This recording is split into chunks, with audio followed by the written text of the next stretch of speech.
Hello, my friends. I'm delighted to join with you again. And in today's episode, we're going to talk about the art of spoken word. Now, the art of spoken word is a process of using creative ways to communicate or to connect with your audience or with your people through spoken words. In this process, you may either choose to use poetry, or you may use songs, or you may use rhythm, or you may use alteration to communicate with your followers. And the main purpose of this method of communication is to provide an experience to your followers or to your people, so they may find a reason inside themselves to alter and to change their behavior for better. So, spoken words bear a certain power. Now, I want to explain a little bit of what is the power of a spoken word. Number one, spoken words bear divine power to heal. So when a spoken word is spoken, a well-chosen word in itself, it bear power, spirit, that when you hear it, it go to your brain, and it influences your thoughts, and your thoughts influence your chemistry, and your chemistry influence your physical body. And that's why when a well-spoken word spoken to you like a word of encouragement, it compels you, it fills you with energy to do and to take action to do great things for God. And at the same time, if a word can be used to destroy you, so words have a power to heal, to give life, but also at the same time have a power to kill and destroy. And here are a few words of wisdom from King Solomon. He says, "From the fruit of your mouth, a person's stomach is filled, with harvest of their lips, they are satisfied. The tongue has the power of life and death, and those who love it will eat it from it." Spoken words have spiritual power. So choose your word wisely, wherever you are. Some people, they don't realize this, but every word that you speak either carry the power to heal or the power to destroy.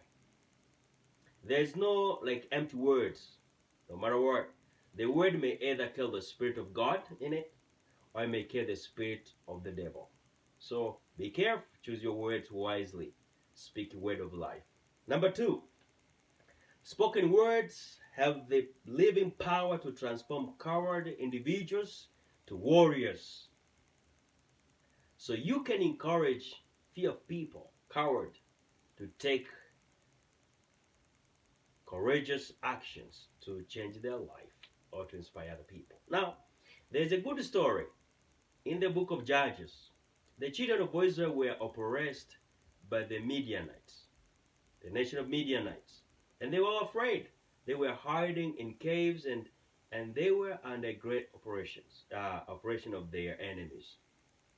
Now Gideon was among them. Now one day the angel of God appeared to Gideon.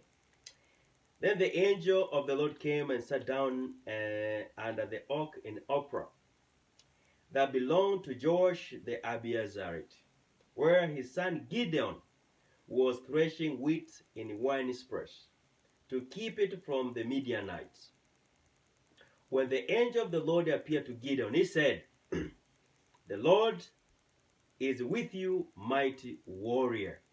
The Lord is with you, mighty warrior. So Gideon was surprised. He said, "Pardon me, my Lord." Gideon replied, "But if the Lord is with us, why has all this happened to us?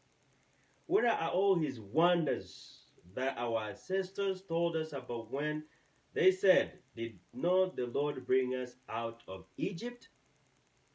But now the Lord has abandoned us and given us into the hands of Midian." But hear the words of angels again. The Lord turned to him and said, "Go in the strength you have and save Israel out of Midian's hands. I am not sending you. Now look here. Here's the angel of God. And now when you read this story, you realize that Gideon was somewhat coward. But the angel says, man, I command you to go in the strength of yours. And I am with you, and I'm going to give you victory. And Gideon turned to be a warrior. He delivered the children of Israel from the hands of Midianites. And his life is a testimony to us. But thus is the power of a spoken word. And spoken word has a living power to transform ignorant people to visionary leaders. Remember the disciples of Jesus? They were fishermen, ignorant, unlearned, but they stayed with Jesus for 3 years, listened to his spoken words. And after Jesus ascended to heaven, they became visionary leaders who preached the gospel. And even one time, one leader said, are these men no learned and ignorant? But how come they're so courageous and bold and visionary? They say, because they've been with the man of Nazareth. So spoken words can turn ignorant people to be visionary.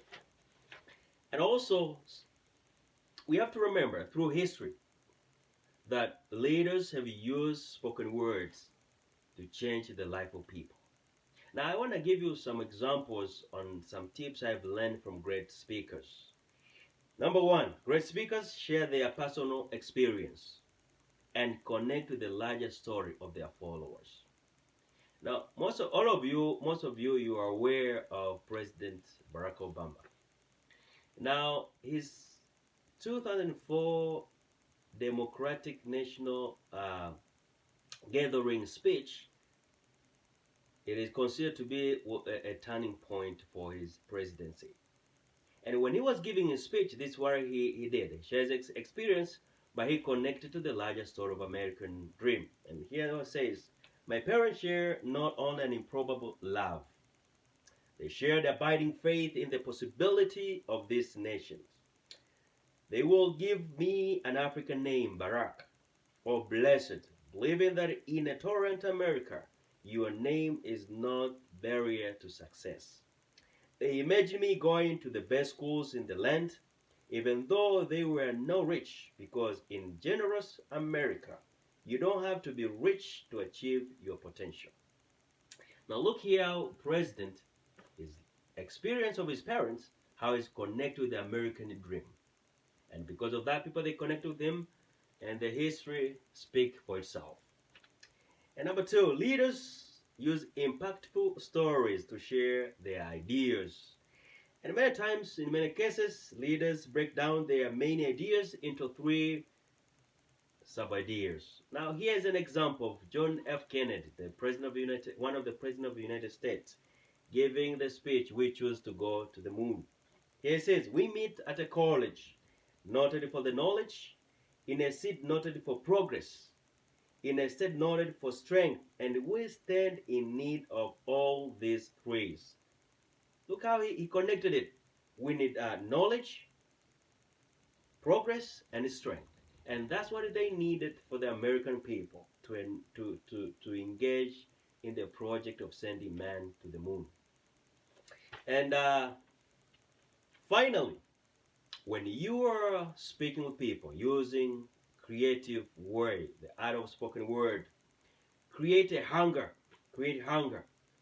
and satisfy the craving by giving them a solution in the spoken word. Now here there's an example of a great man, Martin Luther King Jr. When he was giving his speech on I Have a Dream, look how he created hunger in the heart of his followers. 100 years later, the life of the Negro is still sadly crippled by the manacles of segregation and the chains of discrimination. 100 years later, the Negro lives on a lonely island of poverty in the midst of a vast ocean of material prosperity. 100 years later, the Negro is still languishing in the corners of American society, find himself an exile in his own land.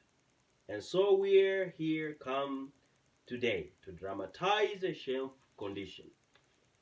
So look how Martin Luther King, using creating hunger for his people that need to be satisfied, that they were oppressed, and we are here to dramatize it. This is the solution, and we require that we receive our freedom. So anytime that you are given an opportunity to speak with the people, create a need. Now, by the way, for those who will want to study more about the art of spoken words, there's some technique that you can use. Number one is create a need, provide a solution, and provide a climax. So that means you create the need, and then you provide a solution, and you provide a climax of what they will be in the future. So God bless you as you are exploring how to use the art of spoken word to transform your life and the life of your followers. God bless you and have a great day.